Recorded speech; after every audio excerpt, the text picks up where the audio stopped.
Hi, Pumpkin. How's it going? Are you having a good day? I'm having a good day, too. I got a new book. Yep, I did.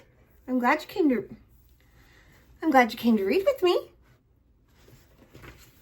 I got a new book. It's called Alexander and the Terrible, Horrible, No Good, Very Bad Day by Judith Forst. Look at him. He looks kind of grumpy, doesn't he? You ready to read? Are you all comfy? Okay, good. Let's see.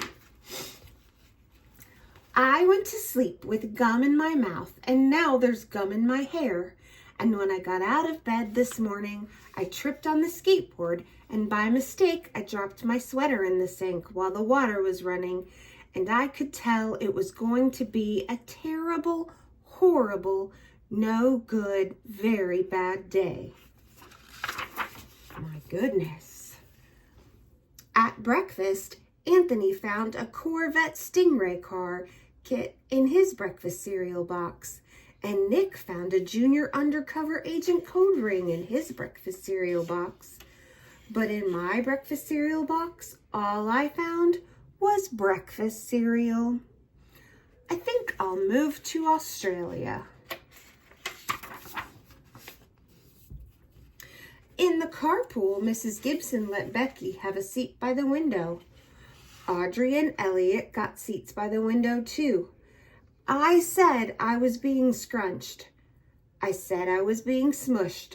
I said if I don't get a seat by the window, I am going to be carsick. No one even answered. I could tell it was going to be a terrible, horrible, no good, very bad day. At school, Mrs. Dixon liked Paul's picture of the sailboat better than my picture of the invisible castle. At singing time, she said I sang too loud. At counting time, she said I left out 16. Who needs 16? I could tell it was going to be a terrible, horrible, no good, very bad day. Oh, poor little guy. I could tell because Paul said I wasn't his best friend anymore. He said that Philip Parker was his best friend and that Albert Moyo was his next best friend and that I was only his third best friend. I hope you sit on a tack, I said to Paul. I hope the next time you get a double-decker strawberry ice cream cone, the ice cream part falls off the cone part and lands in Australia. There were 2 cupcakes in Philip Parker's lunch bag, and Albert got a Hershey bar with almonds, and Paul's mother gave him a piece of jelly roll that had little coconut sprinkles on top. Guess whose mother forgot to put in dessert? It was a terrible, horrible, no good, very bad day.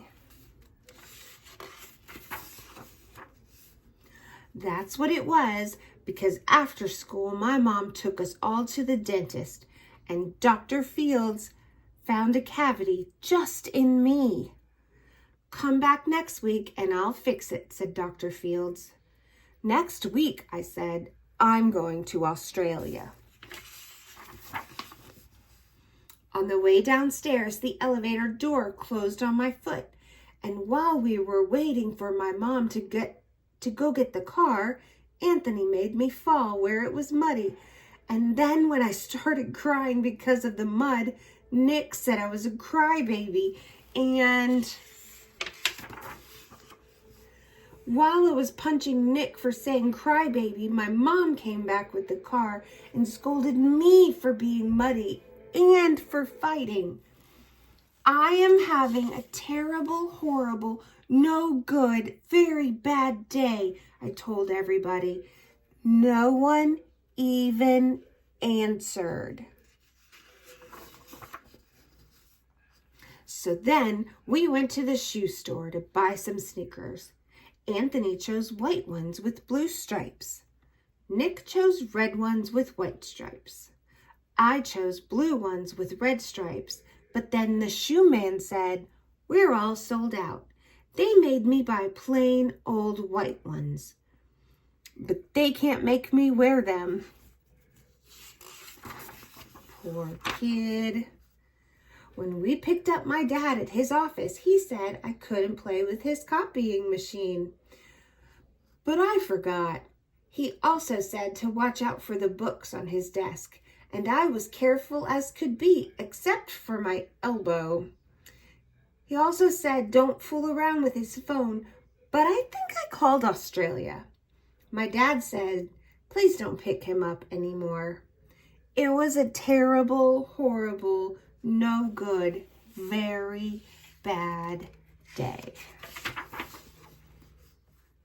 There were lima beans for dinner, and I hate limas. There was kissing on TV, and I hate kissing. My bath was too hot. I got soap in my eyes. My marble went down the drain.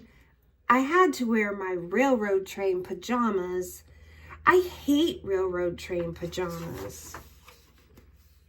When I went to bed, Nick took back the pillow he said I could keep, and the Mickey Mouse nightlight burned out, and I bit my tongue. The cat wants to sleep with Anthony, not me. It has been a terrible, horrible, no good, very bad day. My mom says some days are like that. Even in Australia. My goodness, he had a rough day. He just had a rough day. What did you think of that book? He had a rough day. But you know, some of that was his own fault, wasn't it?